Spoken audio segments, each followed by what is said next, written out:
So let's watch the ponytail and the magic wand. I wanted to tell you about some advantages of treating your game audio with psychological tips. Based on my experience of my colleagues, audio and psychological researchers, and of course stories of my life, but it appeared to be a presentation about game music. It was accidental, sorry. So, wow, it's working. I've been speaking about audio narrative in games for several years, from 12-13 to present time. I've been speaking about some making reference to definite settings, works of art, whatever. Okay, Ressa, we live in the world of memes. Is this audio narrative? I've been speaking about dividing channels of perception, kind of. You play, for example, World of Tanks. You operate a tank. You shoot, and you hear some sounds of the missiles coming around you every time.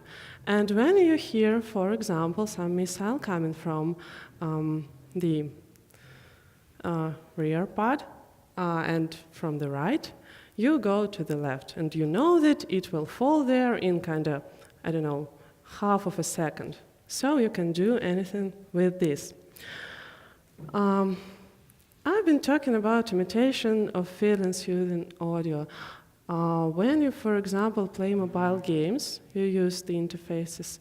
I bet you have played Hearthstone at least once in your life, and you remember all those beautiful metal buttons. So when you push this button, you hear the sound of it, you hear this pleasant metal sound, and you experience it like it's the real button. But now playtime is over, guys, and I'm gonna tell you some serious stuff about psychology of audio. Neural science party hard. What's all this for? What's this delay? Well, speaking of PC and console gaming, let's make an experiment. Do you play console gaming? How many of you played? Please raise your hand if you do this. And PC? Okay, PC gamers. Let it be so. So, do you use the initial speakers of your computers, notebooks, or stuff? No. Do you use headphones? Yeah. Do you use some systems, kind of hi-fi, 5-and-1 systems? Yeah? Not so much, you see, yeah? So, those systems are being always considered as extra luxury. Not even speaking of mobile games. Like, you're playing when you commute and turn the sound off, who cares? But, the button. Here comes VR. VR is all about presence. Nothing has to distract the player from the game world. So, anything that distracts them, make them lose immersion immediately. That's what Winifred Phillips, an award-winning composer from the US, says about the VR. This is Winifred Phillips. She is very pretty and very smart. What she's saying, you know that there are different types of in-game music, which are called diegetic and non-diegetic. Diegetic is the music which is produced by the audio sources which are situated in the game world. Kinda, I don't know, the speakers, the people, the characters, the tree, and something like this. Non-diegetic is the music, the music or the sound which plays directly in your ears. It is kind of 2D music or sound. What's with it? It should be subtle because it shouldn't distract the player. It should be almost unnoticeable. Okay, you say to me, what should we do with battle music then? It couldn't be subtle. Uh, as it cannot be unnoticeable, we can use proximity effect. What is this? I'll try to make it here. When I speak to the microphone, when I lean to the microphone, you hear my voice as it is bassy. It is kind of more, it has more volume, more basses. And in terms of game audio, it works this way, like the music begins to sound as if it was in your head. So this effect gives us the feeling that is actually playing in our brain. Warm and bassy tones reach mids. This you can achieve using equalizers. We can also use some memes, yeah. We can use some tips from binaural audio to make some uncanny valley effect work for you, for example, because, let me explain. You play the game and you hear the sound playing somewhere at the top of your head. And this sound shouldn't be there because there is no audio source. How can we explain it? For example, you have hallucinations, you are mad, whatever. Game designers can do anything. I think I've forgotten something, but we don't care, yeah. Time to talk about our brain. I tried to make it more serious without any memes. Let's see if I managed with this. Yeah, sure. For example, music in VR can be caretaken. It can reduce motion sickness. There was a study in Toronto Rehabilitation Institute on this subject, and it showed that the music which reduces motion sickness should be pleasant, friendly, and agreeable. Agreeable means congruent. It should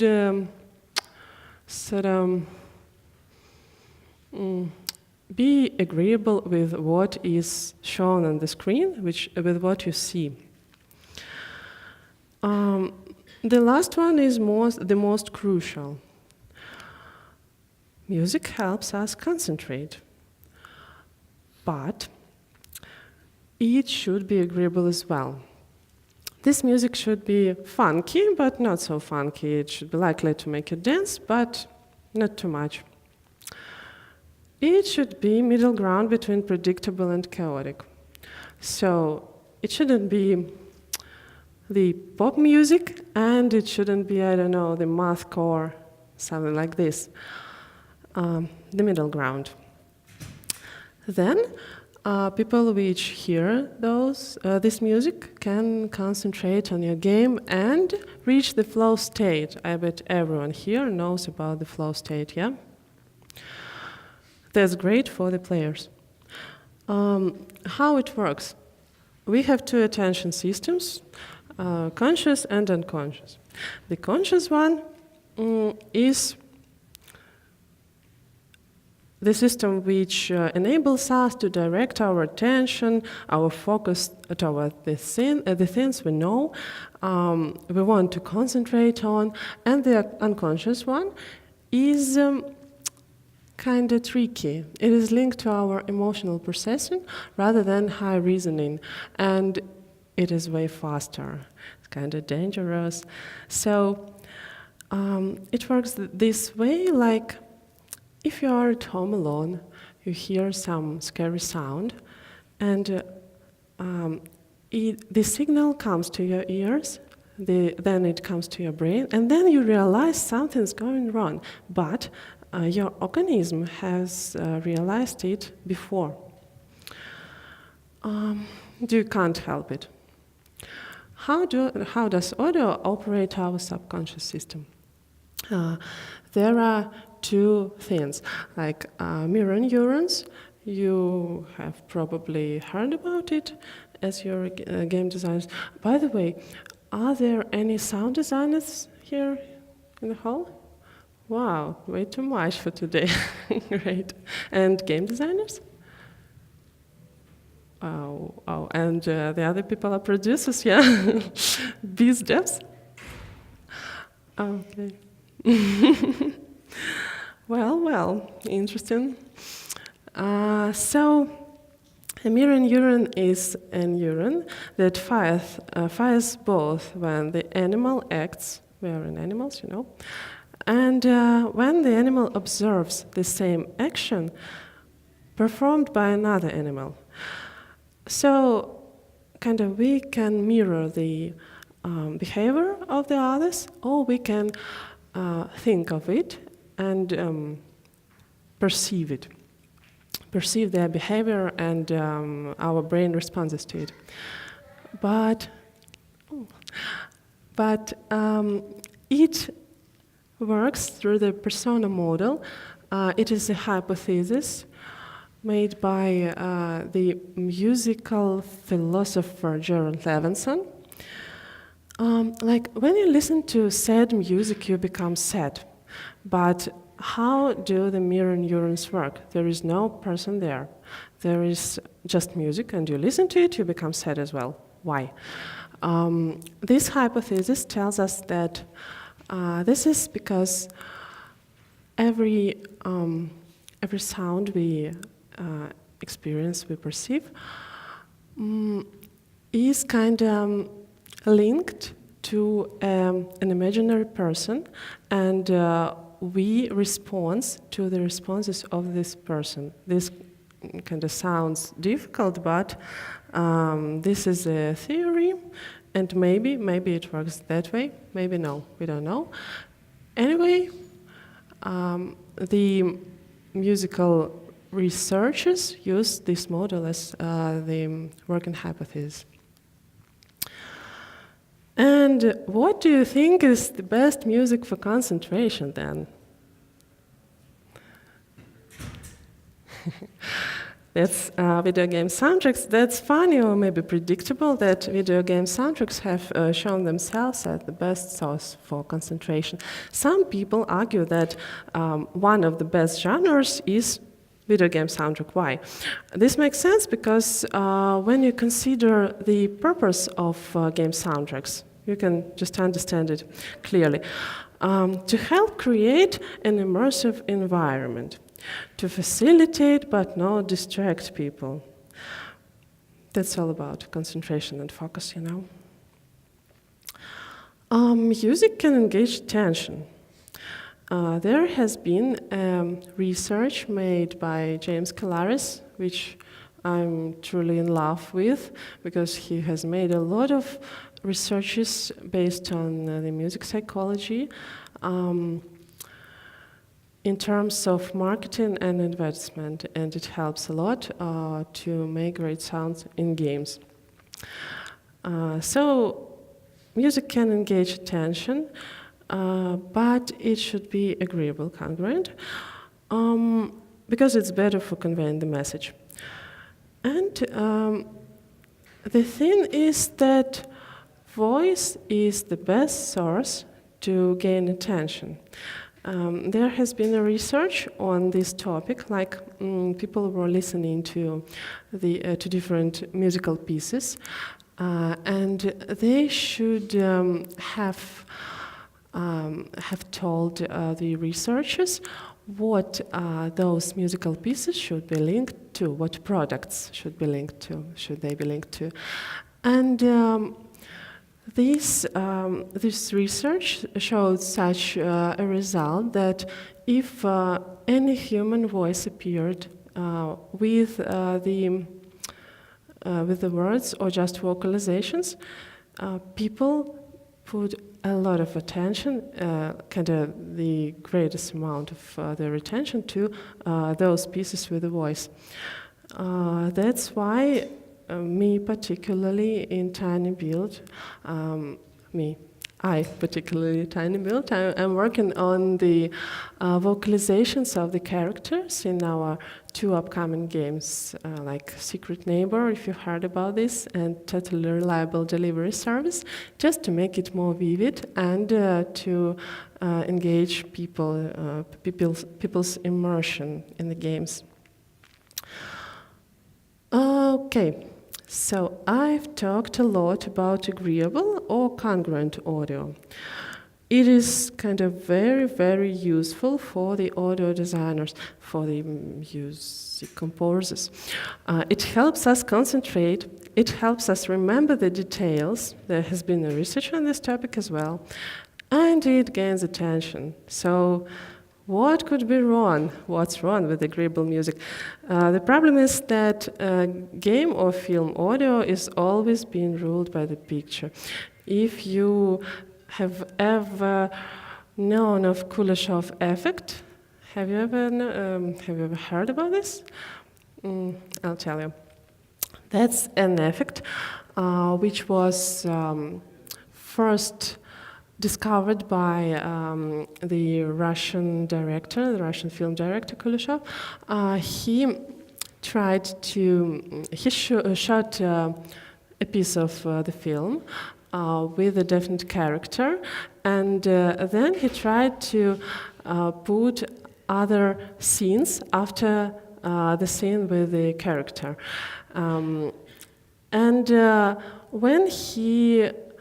When he changed the scenes, the perception of the film by the people which were watching it changed kind of a lot. So this stuff works with audio as well. For example, guys from Bungie made a research in their company, because they have a lot of people in it, you know. The topic was they took music in several genres divided by audio tracks. On the first slide we can see, it was their talk from GDC. On the first slide we can see that they took, for example, drum music and ambient music. And people who were going through this research had to mention what adjectives is this music linked to. And how we can see, as we can see, the divided tracks went, the people's responses to the divided tracks were then completed by the experience of the full track. But what happened when they showed them the visuals with the music? Music was when the music and visuals were put together, the results showed that what happens on the screen affects the perception of music deeply.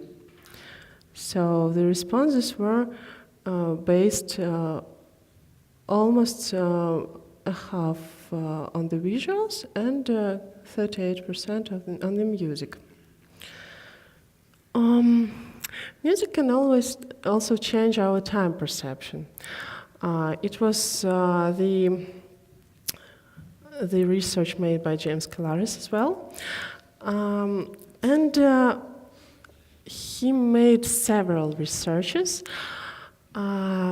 which we can take as a reference and say that major key makes you feel like time's moving slower. The louder the music is or the sound is, the faster the time goes for us. The more complex music we hear, the faster the time goes. And the faster is the actual music, the slower is the time perceived. Because we remember a lot of details and it makes us think so. Music can affect our thinking. Because when we listen to fast tempo music, it increases quantity of our ideas. We became kind of overexcited and full of different thoughts. And a slow tempo increases the quality and helps us analyze the information, not musical information, but information we get during listening to the music better. My favorite topic, welcome to the dark side. How to create earworms. They should be kind of 124 BPM. Use simple melodic phrases, changing this tempo as well, not to become boring for the listeners. You should make melodies predictable to some degree, but not too predictable, and not too complicated, because people will get bored both of the boring and complicated. Use hooks. Hooks are some interesting details which you can use both in the melody. For example, the melody is going down and you just throw it up. Or for example, you use some interesting sound design stuff in your music, or you use some unpredictable stuff in your composition. Anything. Repeat, repeat, repeat. Here I have a story from Adam Skorupa, the composer of first and the second Witcher games, which he told me at the conference in Poland last autumn. It was the story about the main theme of with the Witcher game. Like Adam made those musical piece and went to the producer, and the producer told him that, I hear no melody there, what's this? So Adam and his team decided to put this particular melody in every musical piece in the game, kind of just in every arrangement. So in some month it appeared that everyone knows this musical theme, this musical piece, and everyone loves it, so it became the main theme of the game. Wow, seems like I have finished. So if you have any questions for me, you can ask them now. Thank you. Let's give a beautiful applause. So, please, do you raise your hands and let's go step by step. Hey, Ressa. Hey, Dennis. Many thanks for your talk. And I apologize in advance for a tricky question. But you were saying a lot about music that helps you drag attention. And I believe, correct me if I'm wrong, from the neuroscience perspective, dragging the attention means like to narrow your input, right? Yeah, sure. Yeah? Yeah, the tunnel effect works. Yeah, so does it mean that the best game music in that sense is the music that makes your brain want to ignore it? It depends. It depends on your purposes. Oh, your question is No. about I was just like the best music asking, for concentration. yes, Yeah, about the attention, concentration, and those things. Yeah, it depends because there are a lot of kinds of game soundtracks. So, I don't exactly know what kind of game soundtracks were those guys from the article talking about. But there was a research, and it showed that people get the information better when they listen to the game soundtracks. Not rock music, not pop music, just game soundtracks. So it kind of works. All right, cool, thanks. You're welcome. There was in the back, and then over here. Thank you, Ressa. I love music and video games, and also I just realized that I'm audio kind of person just by listening to you. Wow. So yeah, my question is just simple. I didn't look at the slides, I was just listening. Do you make ASMR videos? Oh. When this video is ready, it will be an ASMR video from the conference. Thank you. Any other questions? Hi. I wanted to ask you about you mentioned the effect of some Russian filmmaker. Can you go a little bit in depth about it? Yeah, sure. Well, it was a Russian film director, Lev Kuleshov. He made a piece of the film. I'm not very in the topic of the film, so I don't know how it is called in English, but I remember the word. It was a frame. You can say it in Russian. I understand Russian as well. Kadr, frame. Kadr. Is it a frame? Yeah. So he put the frame with a character, with a film character in some environment, and after this frame, he put some different frames, like it was not an interactive video, but kind of it. So I don't remember the exact frames which were after the first one, but the thing was that if it was, for example, a frame with a crying child, or a frame with some another character, or a frame with, I don't remember, but it could be some scenery or stuff, people perceived this whole piece differently, with different emotions. Mm-hmm. So one frame was having an influence on another frame. Mm-hmm. I see. Mm-hmm. And can you please repeat the surname again? Can you repeat the surname of the filmmaker? Kuleshov. Kuleshov? Mm-hmm. Kuleshov. Thank you.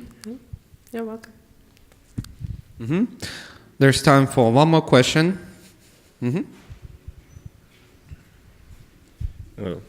Hello, thank you for the talk. Very interesting topic. You mentioned that some friendly, agreeable music would help combating against motion sickness. But if you were doing the opposite, you try to bring a little bit scariness or dread in the player. Does that enable motion sickness? Great question, I think that yes, it could. There haven't been any research on particularly this topic because American people are very kind, so they want to help people but not to distract them. But I think that if you use some specific sound design treats, you can enable motion sickness in people. Yeah. Just to make clear, I don't want to do that. maybe I should make a research on this. I'm not very kind, so who knows? Thank you. Thank you. Well, let's give a big applause to Ressa.